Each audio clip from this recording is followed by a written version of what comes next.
Amelia had always been the quiet one in the mansion, the maid who blended into the background. She was known for her punctuality, her grace, and her silence. The grand estate of Mr. Leonard White, a wealthy businessman, was a place of polished floors, chandeliers, and whispered secrets. But everything changed when Mr. White remarried, to Evelyn, a stunning woman with beauty as sharp as glass and eyes that hid more than they revealed. From the day Evelyn arrived, the house changed. Curtains stayed closed, rooms were locked, and a strange tension filled the air. Mr. White adored his new wife, gifting her jewels and paintings, but the servants often saw her pacing the hallways at midnight, murmuring to herself. Amelia tried not to notice, until the night she heard the sound behind the east wall. It was faint at first, a soft thud, followed by what sounded like a muffled cry.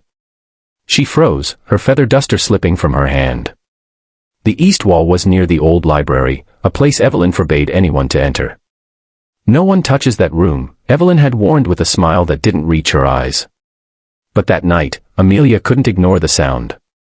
Her heart raced as she pressed her ear to the wallpaper. A second cry echoed, clearer this time, a child's voice whispering, "Help me." The next morning, Amelia's hands trembled as she served breakfast. Evelyn sat at the table in her elegant gown, smiling sweetly while stirring her tea. "Is something wrong, dear?" she asked, her voice soft but cold. Amelia shook her head, yet she couldn't shake the haunting sound from her mind. Later that day, when everyone had gone to town, Amelia gathered her courage and crept into the forbidden library. Dust danced in the light filtering through the drapes. Old books lined the walls, but one section looked wrong. A painting hung unevenly, and beneath it, the wallpaper bulged slightly. Her breath quickened. She moved the painting aside, revealing a crack, a hidden door frame sealed with plaster.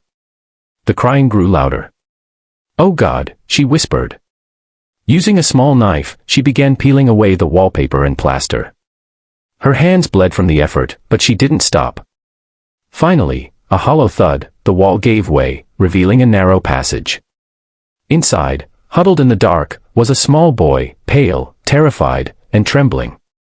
"Don't be scared," Amelia whispered, reaching out. "I'm here to help you." The boy's lips quivered. "She told me not to make noise.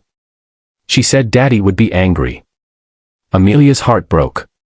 This was Mr. White's son from his first marriage, the boy everyone believed had gone to boarding school. Evelyn had locked him away. Before Amelia could lead him out, she heard footsteps, the sharp click of heels on marble. Evelyn stood at the doorway, her smile gone, her eyes wild. "You shouldn't have done that," she hissed. Amelia stepped in front of the boy. "Why, Mrs. White? He's just a child." Evelyn's face twisted. "He reminds Leonard of his dead wife. I couldn't let him ruin my life. He was supposed to stay hidden, forgotten." "Mr. White deserves to know the truth," Amelia said firmly. Evelyn lunged forward, but Amelia screamed, drawing the attention of the other servants. Within moments, Mr. White rushed in, confusion turning to horror as he saw his son stumbling from the wall. The truth shattered the mansion's silence. Evelyn tried to explain, but her lies collapsed under the boy's frightened words. Mr. White's world fell apart that night. Evelyn was taken away, and Amelia, the quiet maid, became the unlikely hero. She comforted the boy, who clung to her as if he'd known her forever. Days later, Mr. White approached her. "You saved my son," he said quietly. "I can never repay that." Amelia smiled humbly. "I only did what was right, sir." He nodded, then looked at her with gratitude and sorrow. "This house had many walls, not just the ones you broke. Thank you for showing me the truth." As Amelia walked through the now peaceful halls, sunlight streaming through open windows, she realized something: sometimes courage doesn't roar. Sometimes it whispers through the voice of a maid who dared to listen to a child behind a wall.